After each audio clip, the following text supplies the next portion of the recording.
কম্বলটা পেয়ে তো খুবই ভালো লাগছে, কারণ শীতকালের সময় তো কম্বল পেয়েছি, দারু পেয়েছি, ভালো লাগছে। তো কম্বলটা দিয়ে আমার ভালো লাগছে। আমাদের এই পার্বত্য অঞ্চলে বাংলাদেশ সেনাবাহিনী মানুষের কল্যাণে শান্তি শৃঙ্খলা নিরাপত্তা বজায় রাখার লক্ষ্যে যেভাবে দুর্গম পাহাড় অঞ্চলে কষ্ট করে আমাদেরকে এই সেবা দিয়ে যাচ্ছে, এজন্য আমি ঘাগড়া ইউনিয়নবাসীর পক্ষ থেকে বাংলাদেশ সেনাবাহিনীকে আন্তরিকভাবে ধন্যবাদ ও কৃতজ্ঞতা প্রকাশ করছি। আমরা এখানে সেনাবাহিনীর পক্ষ থেকে দুর্গম এলাকায় বিভিন্ন সময় আমরা যাচ্ছি। সেনাবাহিনী এর আগেও ছিল, সবসময় সেনাবাহিনীর বিভিন্ন ধরনের উন্নয়নমূলক কর্মকাণ্ডের সাথে আমরা থাকার চেষ্টা করি।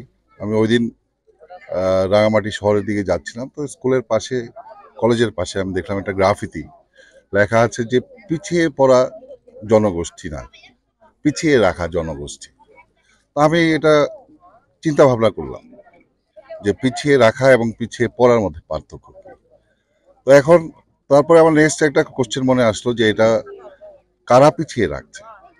কারণ আমি একটা উদাহরণ দিই, ওই দিন আমরা কাউখালীর লেবার পাড়ায় এবং হারাঙ্গি পাড়ায় আমরা আসছিলাম একটা মেডিকেল ক্যাম্পেইন দেওয়ার জন্য। আমরা খবর পেয়েছিলাম ওখানে অনেক অসুস্থ রোগী আছে।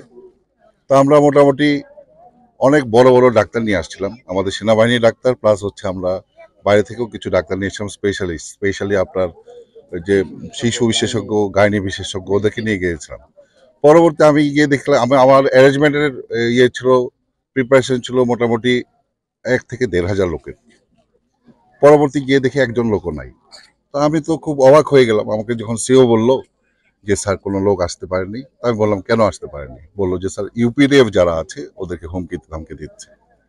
তো তখনই আমার মনে হলো যে ওই প্রশ্নের উত্তর আমি পেয়ে গেছি যে পিছিয়ে রাখা জনগোষ্ঠী।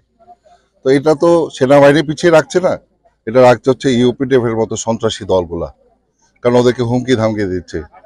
তো আমরা এখানে অব্যাহত রাখছি, আমরা ওই এলাকায় আবার আমরা আমাদের জনবল পাঠিয়েছি এবং আমরা এখানে বিভিন্ন ধরনের উন্নয়নমূলক কর্মকাণ্ড করছি। বাট আপনার সাধারণ জনগণ যারা আছে এরা কিন্তু রাতের বেলা আমাদের কাছে আসছে, আমরা ওদেরকে আশ্বস্ত করছি দিনের বেলা আসেন, কিচ্ছু হবে না।